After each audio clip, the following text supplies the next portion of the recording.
Oh, you're live.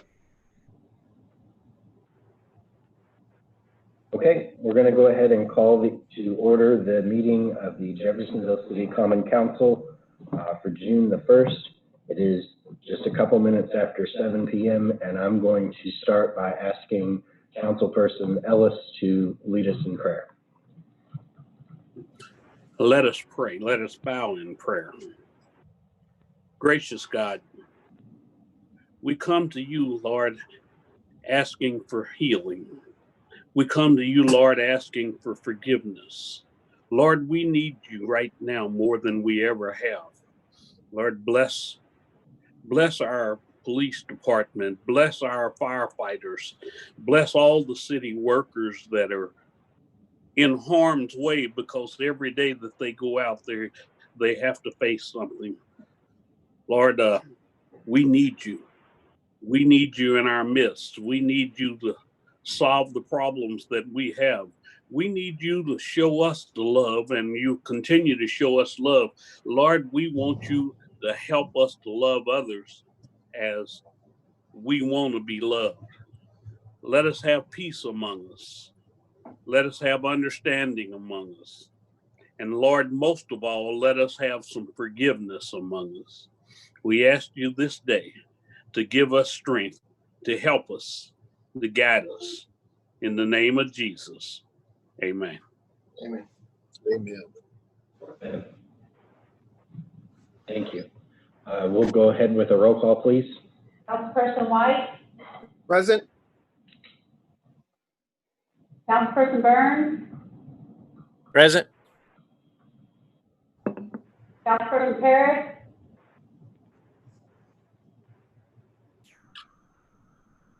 Did Joe drop off? Yes. Okay. I'll try to text him. Okay. Council Vice President Maples. Here. Councilperson Cross. Here. Councilperson Webb. Here. Councilperson Owen. Here. Councilperson Hawkins. Here. Councilperson Ellis. Here, And Councilperson Parrish joined us. He's dropped off and he hasn't responded to my text yet. We're going to go on and hopefully Councilman Ferris can join us. We have minutes to approve from the regular proceedings of May the 18th. Motion to approve. Second. Motion, Mr. Maples, second, Mr. Burns. Ms. Gill? Councilperson White. Aye. Councilperson Burns. Aye. Councilperson Parrish. Council Vice President Maples. Aye. Councilperson Cross. Aye. Councilperson Webb. Aye. Council President Owen. Aye. Councilperson Hawkins. Aye. Councilperson Ellis. aye. 8-0. Hopefully Joe joins. Okay. We have an approval of the agenda. If there are no additions or deletions, I'll take a motion. Motion to approve. Second. Motion, Mr. Maples, second, Mr. Burns. Ms. Gill? Councilperson White. Aye. Councilperson Burns. Aye. Councilperson Parrish. Council Vice President Maples. Aye. Councilperson Cross. Aye. Councilperson Webb. Aye. Council President Owen. Aye. Aye. Councilperson Hawkins. Aye. Councilperson Ellis. Aye.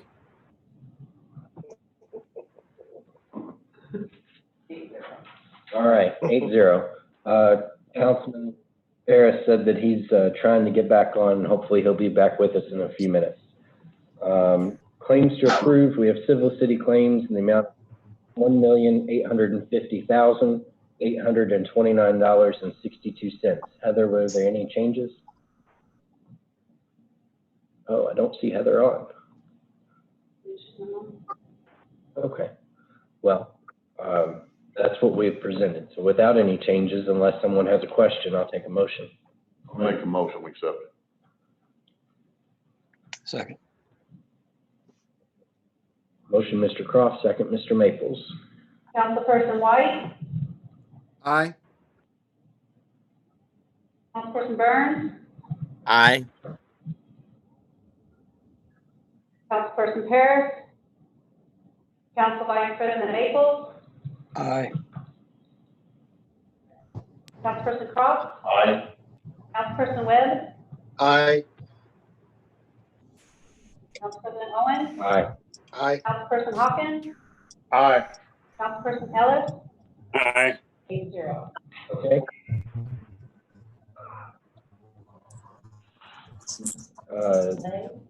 Must be. Then we have parks claims in the amount of $167,126.28. Motion to approve. Is there a motion? Second. Second. Motion, Mr. Mayor. Second, Mr. Croft this time. Councilperson White, Aye. Councilperson Burns, Aye. Councilperson Paris, Council Vice President Maples, Aye. Councilperson Croft, Aye. Councilperson Webb, Aye. Council President Owen, Aye. Councilperson Hawkins, Aye. Councilperson Ellis, Aye. 8-0. Did check with Heather while we were voting. Those claims were all in order and there were no changes. Report of the clerk. None at time. Okay, we don't have any unfinished business. So we're going to go straight into new business. Number one is an update on Jeffersonville Sustains. I sent a document out to council members earlier today that went into detail on the round one. You would go ahead and mute yourselves if you could. The update on the Sustains program, I'm sorry, I'm pulling it up now. Round one has been complete.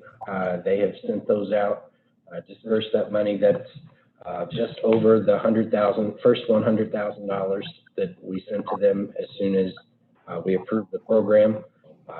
We have since sent a second increment of $50,000 to finish funding all of round one, and then also to seed round two.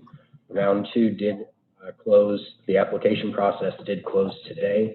They had, I believe, 9 more applicants come in for another $45,000, which will mean we'll send them some more dollars to cover those. They are going to open a third and final round tomorrow, just to make sure that they haven't missed anybody who could potentially apply and use that forgivable loan program. That will close this time next week, and then we will send them a final settlement after their committee goes through and the final applications. The only thing we needed to discuss this evening is when we originally put this program together, we laid out that we would fund the program with the initial $100,000, and then we would send increments as needed of $50,000 up to the $250,000 mark. We've done that one time. We will have to do that again. I would ask for a motion of flexibility to allow increments up to $50,000, not just a straight $50,000. That way we're not sending more money to be administered than we need to. I'll make a motion. We do that. Second. Mr. made the motion and Mr. White seconded. And again, that's not to add any additional money to the program. It's to give some flexibility in how much we're sending to be dispersed. So it'll be an up to amount, not just a straight one figure. If you're ready, Ms. Gill. Hold on just Sorry, we snuck an extra. Yeah, it's okay.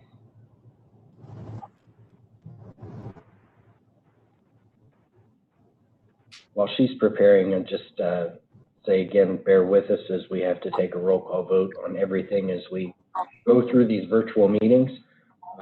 Also, I'll say that the governor's order that allows for virtual public meetings runs through, I believe, the middle of the month, at which time he will reevaluate that order and either extend it or let it expire. I've talked to several council members. I think we're going to continue to take the lead from the mayor's office on what they would like to see happen here in City Hall as it pertains to public meetings being open and in City Hall or virtual online. You ready, Ms. Gill? I'm ready. Okay, go ahead. Councilperson White, Aye. Councilperson Burns, Aye. Councilperson Harris, Aye. Council Vice President Maples, Aye. Councilperson Cross, Aye. Councilperson Webb, Aye. Council President Owen, Aye. Councilperson Hawkins, Aye. Councilperson Ellis, Aye. 9-0. Just to give a final wrap up on that update, we did have 33 applications for the program in phase one. 25 of those were approved for an amount of $122,000. As of today, they had 9 additional applications pending for round 2. Their committee, that application process closed at 5 p.m. and the review committee will look those over this week while they open the round 3 up, which will be the final round. When does round 3 start? It should open in the morning. Yep. And if anybody has contact with any businesses who have had trouble finding the application or getting through the process, please let me know. We'll get them connected up in Indiana. They've been very helpful in helping people through this process. We'll move on now. Chad Reichel, 2020 OR 26 is an ordinance changing the zoning of property located at 120 Fairview Avenue from M1, which is low density multifamily, to R3, which is old city residential. And Chad, I'll let you go ahead and take it on. Thank you. Last Tuesday, Chase Murphy of Murphy Homes brought to us a proposal to rezone a small parcel at 120 Fairview Avenue.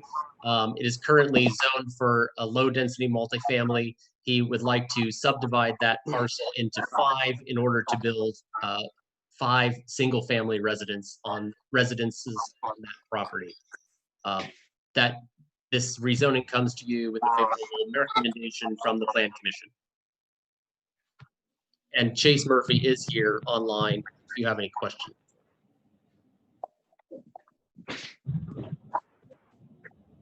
Mr. Murphy, do you have anything you'd like to add? Yeah, thanks for considering this. I really appreciate it. Essentially, we're gonna, by right, there are 7 lots there. We got it rezoned from the multifamily to the single family, and we're doing 5 lots instead of 7, basically to make them where the fronts of the homes are more attractive, so they're not so skinny. But essentially, we're doing 5 single family lots, going to start right away, and we'll, as soon as we get them built, we'll sell them. Probably be in the 165, 170 range on price.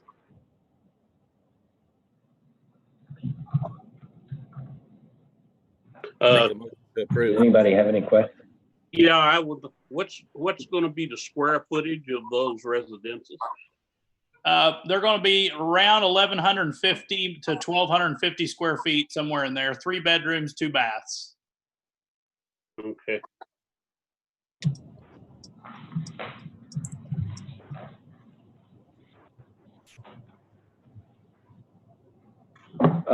It was my understanding we were going to have somebody in the council chambers to make available the public hearing aspect of the zoning change.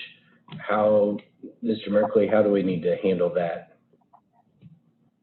Well, the plan was, we were gonna have someone in the council chambers be there on the Zoom call in the event anyone appeared for the public hearing. We have really two options here. Either we can have someone go downstairs and see if someone's in the council chambers who have appeared for these matters, for the public hearing, or we can table it and have the public hearing at the next meeting. Okay. Ms. Gill is running downstairs to see if anybody's in the chambers for the public hearing. Okay. And this was a favorable recommendation from the Planning Commission? That is correct. Okay. Did we have any public comment sent in, Chad? No, we did not receive any letters. We had a few phone calls asking questions about the property, but no one really spoke in favor of or against the rezoning.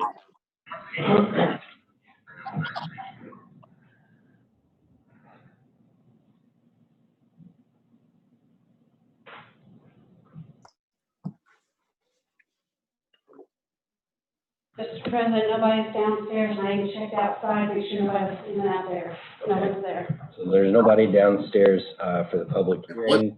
There's nobody outside waiting for the public hearing. Let the record reflect that the public hearing occurred and no one appeared for the public hearing, with the exception of the applicant or the petitioner. And one other thing, Les, we can affirm that all of the notices were correctly.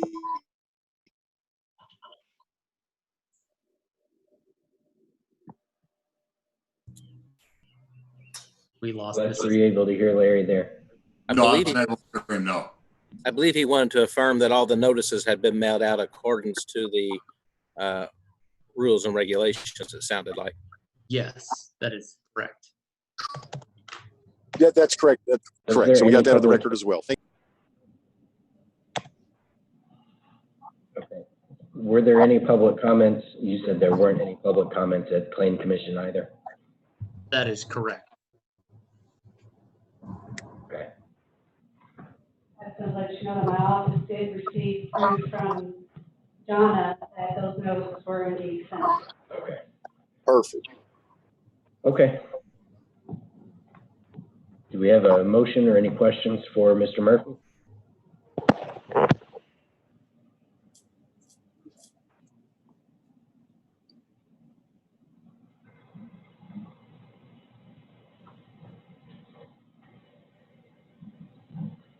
Need a motion on the zoning change 2020 OR 26. So moved. Second. Motion, Mr. Burns, second by Mr. White. Councilperson White? Aye. Councilperson Burns? Aye. Councilperson Parrish? Aye. Vice President Maples? Aye. Councilperson Cross? Aye. Councilperson Webb? Aye. Council President Owen? Aye. Councilperson Hawkins? Aye. Councilperson Ellis? Aye. 9-0. Okay. We have Chad Reichel again, 2020 OR 27. This is an ordinance changing the zoning map of property located at 3715 East 10th Street from a planned unit development commercial to planned unit development commercial. This is just a change to the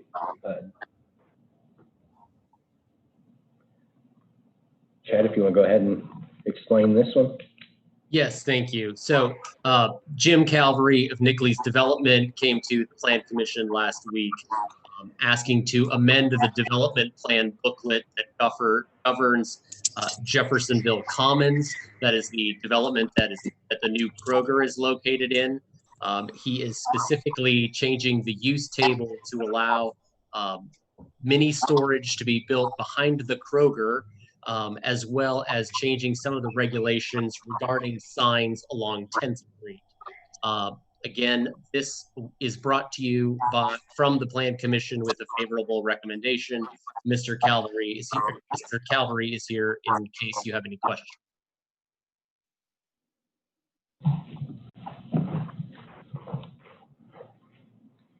Does anybody have any questions?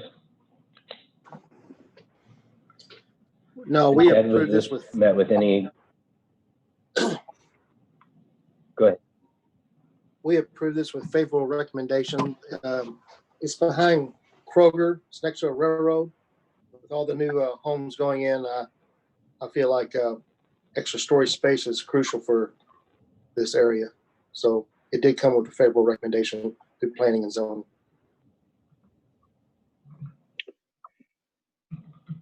Okay. Were there I've got a anybody to question speak about the for? signage part of this.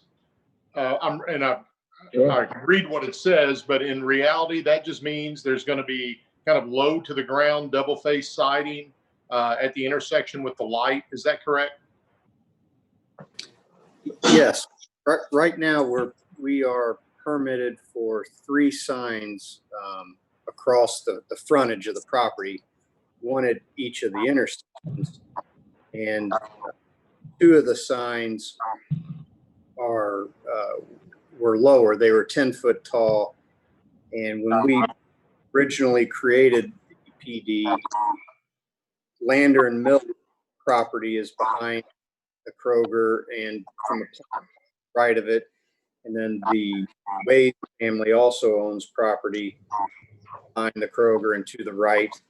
And we originally purchased some of the property from both of those entities. And we agreed that they would be able to have whatever the city lets them do on the property. We would provide a place to put their signs.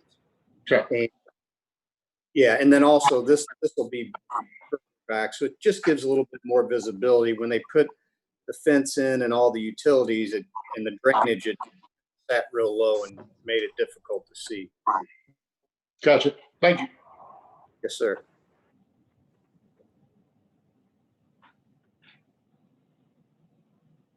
Any other questions or comments from council members? This is my district. I didn't receive anybody to speak against it. I'll make a motion to approve. I'll second. I saw a motion from Mr. Maples and I think a second from Mr. Webb. I believe Les Merkley wants to say something. Yeah, this again is a public hearing. It was advertised as a public hearing. So it was a zoning matter.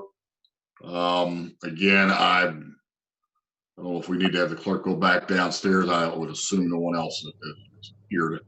But I just wanted the record to reflect that the public hearing did occur and no one did appear for this matter as well. Yes, and the clerk did check a second time to ensure there wasn't anybody downstairs, and there is not. Was there any other public comments or for or against at the planning and zoning meeting? No. Okay, there was a motion and a second. We'll go ahead with the vote. Councilperson White? Aye. Councilperson Burns? Aye. Councilperson Harris? Aye. Vice President Maples? Aye. Councilperson Cross? Aye. Councilperson Webb? Aye. Council President Owen? Aye. Councilperson Hawkins? Aye. Councilperson Ellis? Aye. 9-0. All right, we have one more zoning matter on the agenda for tonight. 2020 OR 28 is an ordinance amending the Jeffersonville zoning ordinance, which is 2000 OR 61, to make revisions to Article 7, which are development standards. Chad, if you would go through and give us a brief synopsis. Thank you. Before you, you have a number of miscellaneous amendments to Article 7. This again comes to you with a favorable recommendation from Plan Commission. This amendment started as a means to clean up a number of routine variances that are requested by developers in River Ridge. As staff realized that following some recent updates to signs, landscaping, fences, accessory structures, etc., that maybe it was time to take a look at the full article and put together a few more changes and make this kind of a much more robust amendment. Some of the highlights here in River Ridge, we redefined some of the lighting standards, the loading standards, and entrance drive standards. These are issues that were frequently asked for variances from River Ridge developers, and we worked on cleaning those up. Probably the biggest changes here in this miscellaneous amendment section are to the parking standards. It's a source of really frequent requests for variances from developers. While this is probably not a complete overhaul of the parking ordinance, I think that we've done a great job in at least sort of cleaning up some of the issues. A few of the highlights here, we've created some parking reductions for multifamily developments. Some of those are in the larger developments. We have moved to change the standards from 2 parking spaces per unit to 1.5 parking spaces per unit. This is very consistent across Clarksville, New Albany, even Louisville Metro is getting down to smaller parking ratios for multifamily housing. We've also adjusted some of the lower, smaller scale developments, the duplexes, triplexes, to match the parking requirements for a single family residence, as they're pretty similar. We have reduced some of the parking setbacks within the multifamily units developments as well. Previously, you couldn't have any parking in any of the setbacks. Again, lots of people, have been asking for variances to pull that parking a little closer to the sides and front backs of properties.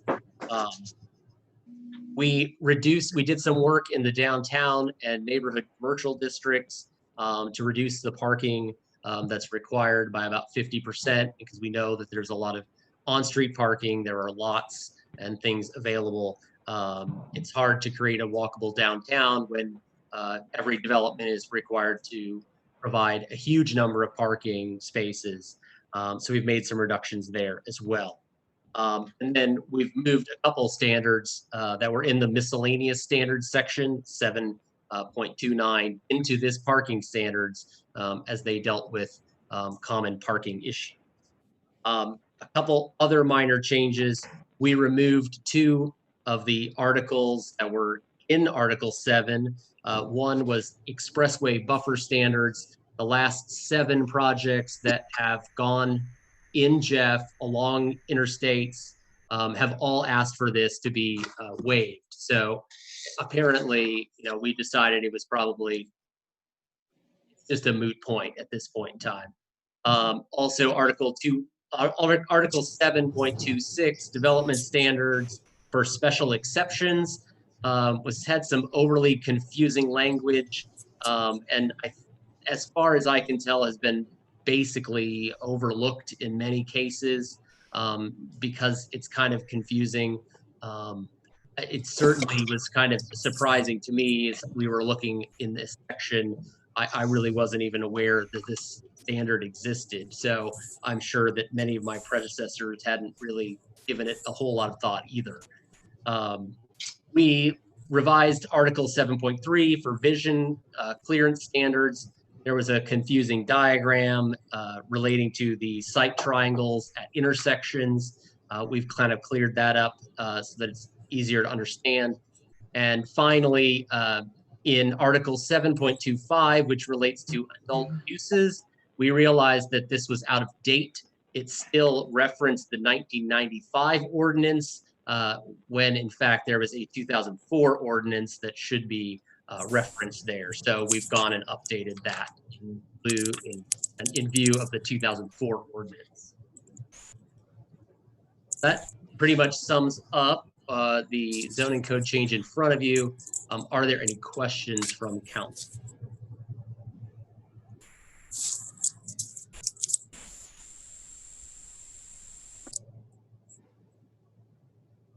Any questions?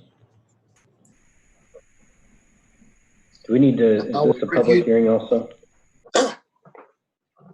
We reviewed this through planning and Yes. zoning, and it was a favorable approval, but go ahead. This is a public hearing as well, Matt. Okay. Okay. Ms. Gill did check a third time, and there's nobody that is presented here at City Hall.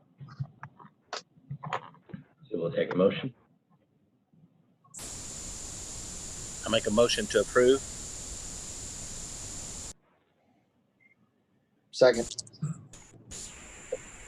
Motion, Mr. Burns, and a second by Mr. Webb for 2020 OR 28.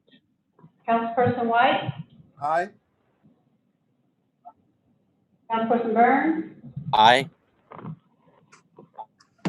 Councilperson Harris, Aye. Vice President Maples, Aye. Councilperson Cobb, Aye. Councilperson Webb, Aye. Council President Owen, Aye. Councilperson Hawkins, Aye. Councilperson Ellis, Aye. 9-0. Okay. Last on our agenda, we have Joe Paris, who has invited Pastor Jim Moon to give an update from Catalyst Rescue Mission. Mr. Paris?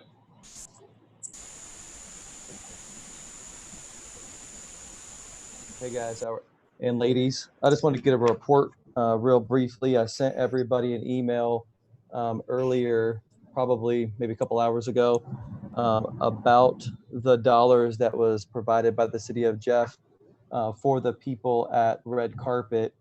I broke down the demographics for you. We actually had 28 people stay.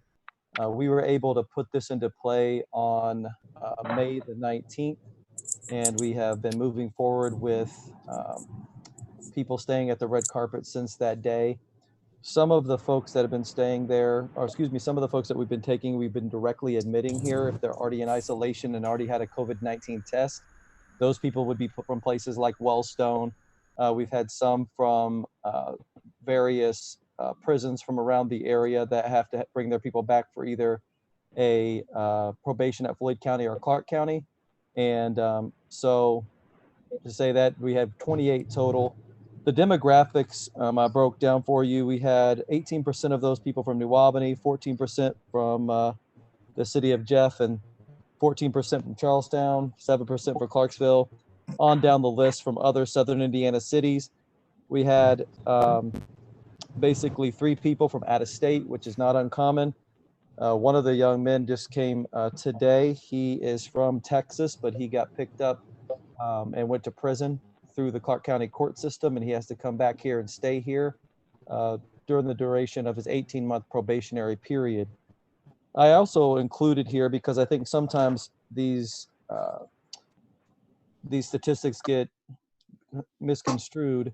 I put who the referring agencies were for each individual person that came during that period. We had 7 people that referred themselves, 4 from the Center for Women, which means they're victims of domestic violence, 3 from Clark County Probation, 3 from Life Spring, 3 were referred from a friend, 2 from Floyd County Probation, 2 from Clark Memorial Hospital, a couple from Jeff or New Albany Housing, 1 from Volunteers of America, and then the rest of the details are before you. As of for the money, the good news is, out of all the people that we tested 28 on this sheet, but we have 5 extra tests over than that we did direct admits in that time. We had 0 COVID positive cases. So I think that's really super good news. So far, I believe that the coronavirus has not really kicked into the homeless population. I think that's a very positive thing for the public health. The last thing that I'll say is I appreciate the $10,000. Today, we actually did receive the money from the FSSA, so we will be able to continue moving forward with the program that's been set up with taking the people to the hotel. They're telling me that a week from Wednesday, we should be able to be reimbursed by the health department for some of the other items that we have spent.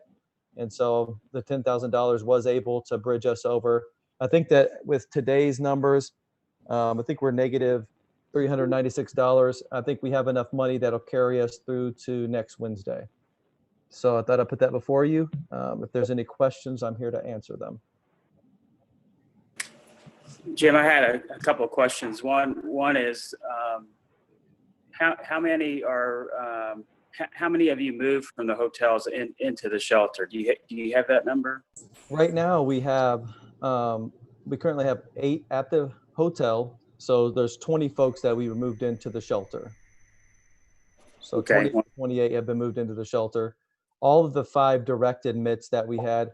One of the things that we did is we instituted a phone screening policy that screens a call when somebody came in. And we actually cut down quite a bit on the drop-offs because there's people dropping people off from the area hospitals a lot of the time that don't meet the qualifications or criteria to stay in the program after the 7-day period. We made the offer that we would get them tested and that they were welcome to have the 7-day staging period and get tested so to see if they had the coronavirus. But if they didn't meet the criteria for entering the building, we only could offer, that 7 days. So a lot of people who didn't meet that criteria decided not to come. We cut off some people at the front door that didn't meet the criteria because of their handicap or disability. If they're in a wheelchair or a walker or they're incontinent, there's only a certain level of care that we can provide here at the shelter. So we were able to cut off some of the hospitals referring people directly here or dropping them off here without a proper case management plan. And so that cut down on the numbers of people that came through the front door. So that was helpful. How many are in the shelter right now total? Do you have that number? We do the census from 9 p.m. to 9 p.m. So when I say the shelter today, I'm telling you 9 p.m. yesterday until 9 p.m. tonight. So I looked at the actual shelter census just a little bit ago.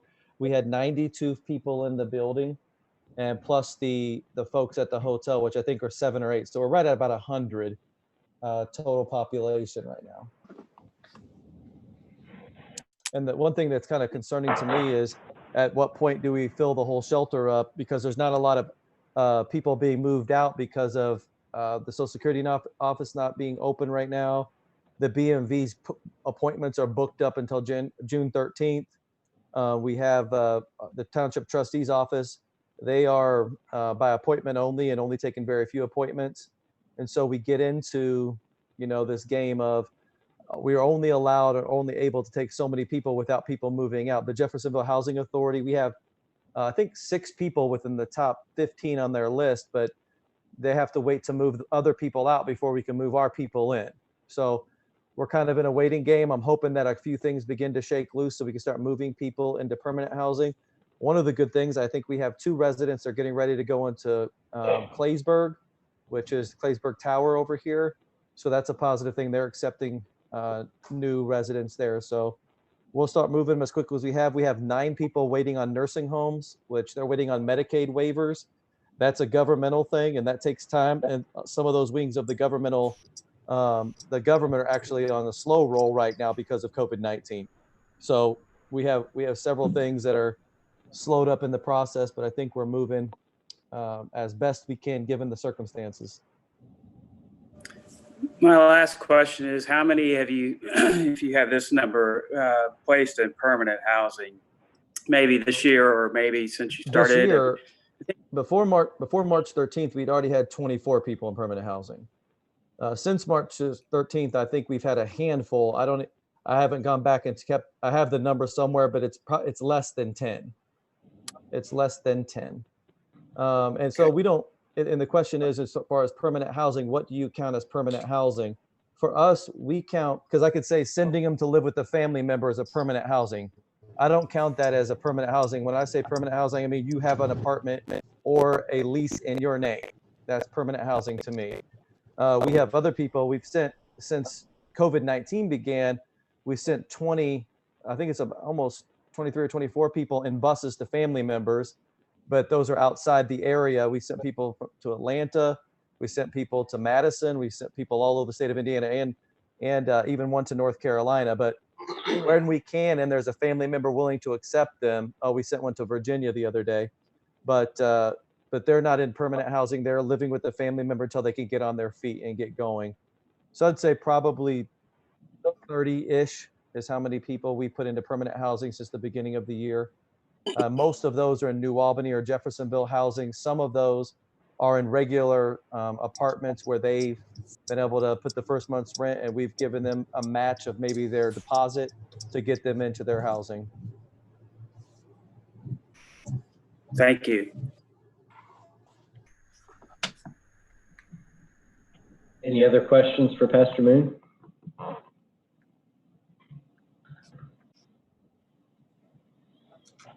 Okay. Thank you, guys. I appreciate Thank your time. you. Thank you, sir. We'll go on then. That concludes new business. We'll go to attorney comments. Mr. Wilder. Sure. I just wanted to say, can you all hear me? Can you hear me? Okay. Yeah. I just want to say a couple things really quickly. First, I do appreciate again the opportunity to be a part of this government body and serving as your legal counsel. I want you all to understand something that has struck me very clearly today, and it is you gentlemen will be historically known as the arm of this government that brought this city through unprecedented times, both the COVID-19 crisis that we've faced, but the other national crisis that we are looking at. And I will tell you, and I will assure you that I will stand by you and will do everything to uphold the rule of law to ensure that what you continue to do and what you've done so far, which is try to serve the people of this community, is certainly something that we do that the courts would recognize as being appropriate under the circumstances. But I do ask each of you to think about this when you lay your head on your pillow tonight. You are going to be remembered as the division of government that served this community over the course of the history of the time that Jeffersonville exists, under the most trying times, both domestically and economically. And I'm proud to be with you. And I think you all will do an amazing job. And I know that's probably not what you expected to hear from me. But I think it's important that we all stand together and understand where our place is going to be in history. Thank you, Mr. Wilder. Mr. Merkley?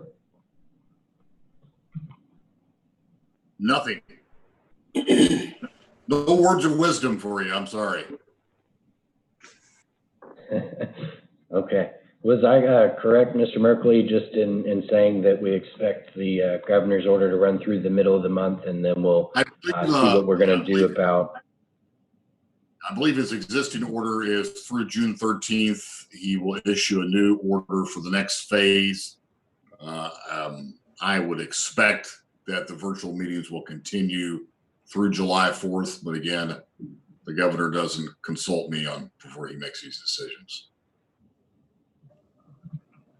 Okay. He should. Well, will continue to take. We will continue to take our cues from the administration, who will look for guidance from the governor's office to the state. Department heads, I did invite Chief Kenny Cavanaugh, our police chief, to join us this evening. Chief, go ahead.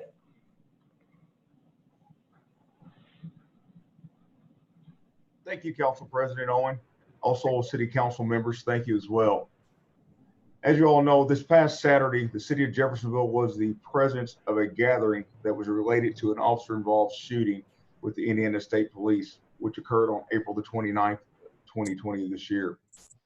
As the Chief of Police, I first want to acknowledge those citizens that was participating in the gathering, who afforded us the opportunity as the Jeffersonville Police Department as a law enforcement agency to fulfill our oath by protecting and serving everyone involved within their constitutional rights.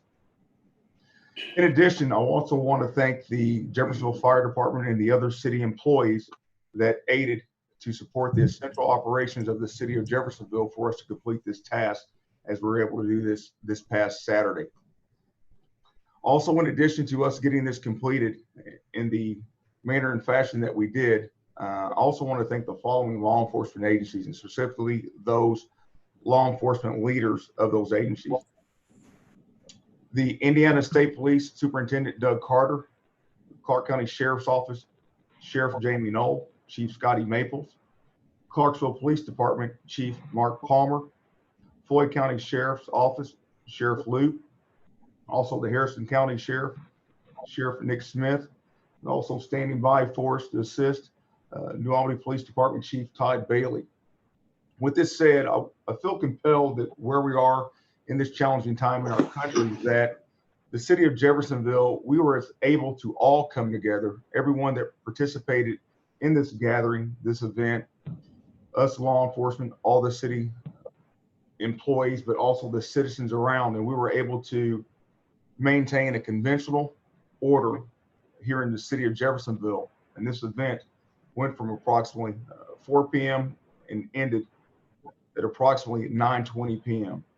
I think for us, the city of Jeffersonville, where we are in this current time, that says something for us in the city of Jeffersonville, that no matter what the situation is, what those outcomes are, we were able to come together for resolve, and we do respect our constitutional rights. I felt compelled that today, this time, that I wanted to come before the city council and everyone and our citizens in Jeffersonville as the chief of police, and I wanted to say this. And I also wanted to further say that as the Jeffersonville Police Department, and also for law enforcement here in Clark County, but Southern Indiana, we want the citizens together collectively to have trust and confidence in us, and to know that those type of actions that we've seen in Minneapolis, that we do not condone that type of behavior within law enforcement. And it is imperatively important that we maintain and possess a relationship for us to be able to police with all communities here in Jeffersonville, Clark County, and Southern Indiana. And we cannot do that alone. We cannot do that apart, but we must do that together, hand in hand. And I felt just that needed to be said. I appreciate the time. I appreciate the service. The mayor, city attorney, Les Merkley, also you as a city council that supports us in public safety together collectively to be able to do the things that we do, and that serve the citizens and protect and uphold that oath that we have. Thank you all. Thank you, Chief, for all you do. Thank you, sir, Mr. Ellis. Thank you, Ken. Absolutely. Were there any other department heads on the call that had anything else to add? Hearing none, we'll go to council comments. Mr. White. Thank you, President Owen. I'd like to echo the remarks of Chief Kavanaugh and applaud him for his efforts and the efforts of the Jeffersonville Police Department. I say often, and I'll say it again, that the Jeffersonville Police Department is a training for police agencies nationwide, protecting the citizens as they obviously had reached a point where they felt they needed to come into the streets of Jeffersonville and voice their opinions. You could see it in their eyes, the distress, the despondency that they were feeling. And there were numerous times where when someone sought to engage, that the police department backed off, maintained a non-threatening position, and made sure that they were protected, even though some of their protest was towards the police department. I followed the protest around town, and block by block, the police department protected their constitutional rights to express their concerns with respect to what happened with the Indiana State Police. And I'm sure with what they were seeing on the news with what's happening nationwide. All this is happening in the middle of the pandemic, which Mr. Wilder spoke about, which shows even more how stressful people are, how worried people are about their well-being. And just again, thank you, Chief Kavanaugh. You did an exemplary job. I'm proud to be on the council that has a police department that protects its citizens and protects the residents and protects themselves. It was a very proud yet emotional evening for me, and you guys did a great job. And regarding Mr. Wilder's comments, I too am proud to be a part of this council, to serve with each and every one of you. I think we're doing the right things to help the homeless, to help businesses, to maintain city operations in a time where maximum stress is being felt by everyone around this country and around the world. So just wanted to express those sentiments. Thank you. Thank you, Councilman White. Okay, Mr. Burns? I just express my gratitude to Chief Kavanaugh and the entire Jeffersonville Police Department for protecting us during this time, and all the first responders that helped throughout Southern Indiana. Thank you so much. Thank you, Councilman Burns. Thank you. Mr. Parrish? Yes, thank you to the police department. We really appreciate their great work, and also thank you to Jim Moon for being here again tonight and giving us a nice update. I'm just so thankful to have Jim. I feel like he's doing a wonderful job. The more I learn about how it's being operated, the more I'm impressed that there is a plan in place as far as not just helping the homeless have a place, but also trying to help them find permanent housing. I mean, I think that's just a wonderful, I think he's doing a great job, and I appreciate him. So thanks. Thank you, Councilman Parrish. Mr. Maple? Echo kind of what Dustin and Bill and Paris already said. Work closely with Chief Kavanaugh and the Jeffersonville Police Department on Saturday, went as smooth as possible. Also want to thank the rest of the city for working during the pandemic and making sure we stay afloat. That's it. Thank you, Councilman Maples. Chief Maples, thank you. Mr. Croft? Yeah, again, thank you, Chief Kavanaugh, for your preparedness and foresight to see this coming and be prepared for it and do the job you did. You did a wonderful job. The second thing I have to say is I had the opportunity to talk to 2 businesses in the last few days that received our assistance package money. And 2 of the businesses, they were all beyond grateful, but 2 of the businesses said they didn't know if they'd be able to stay afloat without this money. So I just want to thank everybody so much for what we're doing. Thanks, that's all I got. Okay. Thank you, Mr. Webb? Thank you. I want to thank all the city officials, the fire department, especially the police department. Thank you, Chief Kavanaugh. I knew that was going down Saturday night. I have to say I probably slept a lot better than you did, but I felt rest assured that you were down there overseeing that. But thank you guys. Thank you, Councilman Webb. Okay. Mr. Ellis? Yes.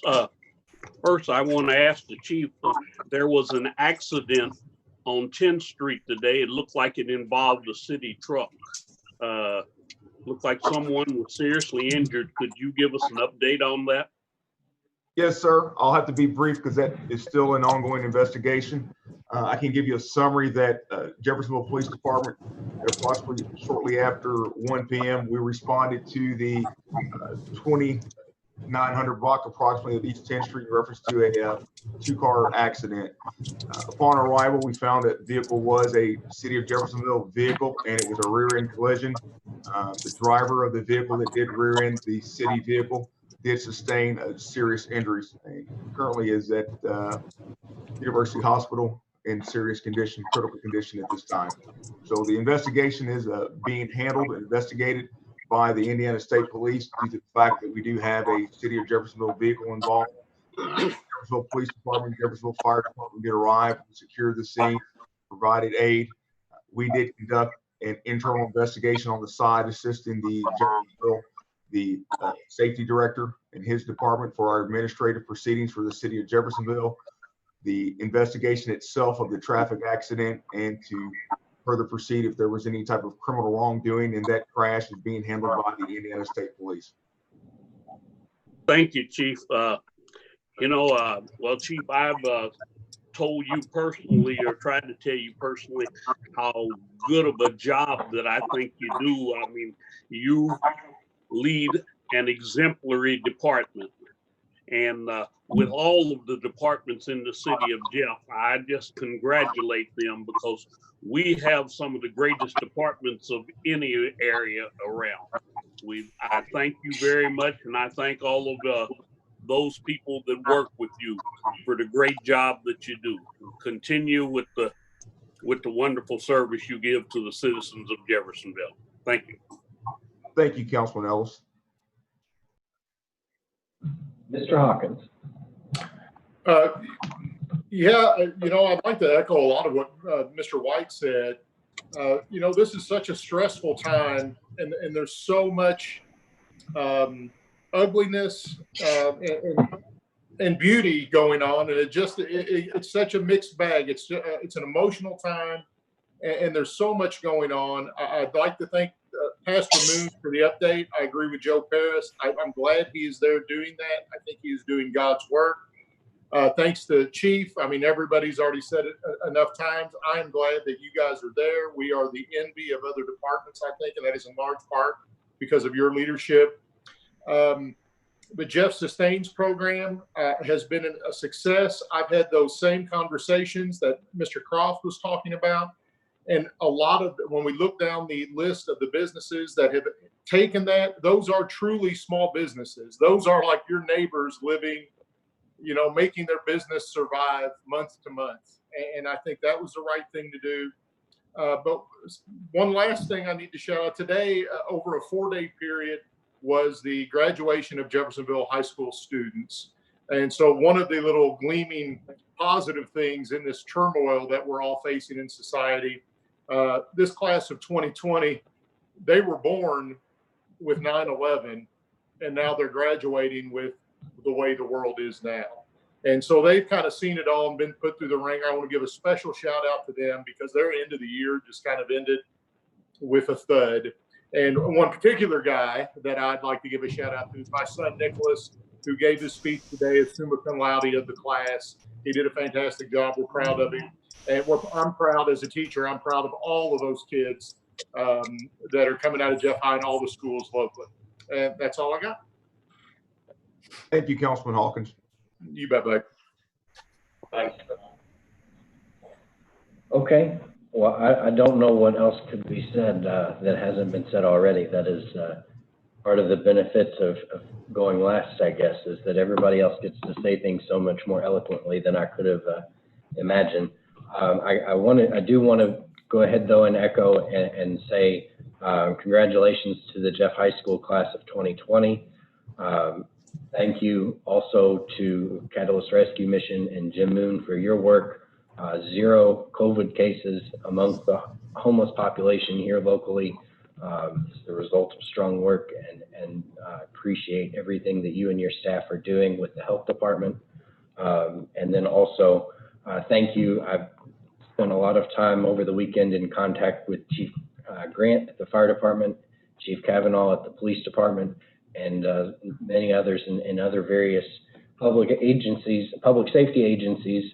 And then also our civil city employees who have done a lot to support, our public safety folks over the weekend. We saw things in Jeffersonville that I've never seen before, with an outcry that went to the streets in numbers that I've not seen before. And it was fantastic because we didn't see some of the disruptive behavior that we have in other parts of the country, but we saw a valid outcry that folks needed to express themselves and bring attention to injustice across the country, and they were able to do that in a positive way here in Jeffersonville. And I appreciate the professionalism of the Jeffersonville Police Department, who made sure that everyone was safe, but also respected everyone's rights. And I can't say enough. All I've seen, everybody I've talked to over the weekend, they've all said positive things about the way our local officials were participating in all of the discussions and demonstrations over the weekend. And we can't thank you enough, and the men and women that work with you, Chief Kavanaugh, for all that they do for us. Unless there's anything else, I'll take a motion to adjourn. So moved. Second. Motion, Mr. Maples, and a second by Mr. Burns. We are adjourned. Thank you all very much. Thank you. See you guys later.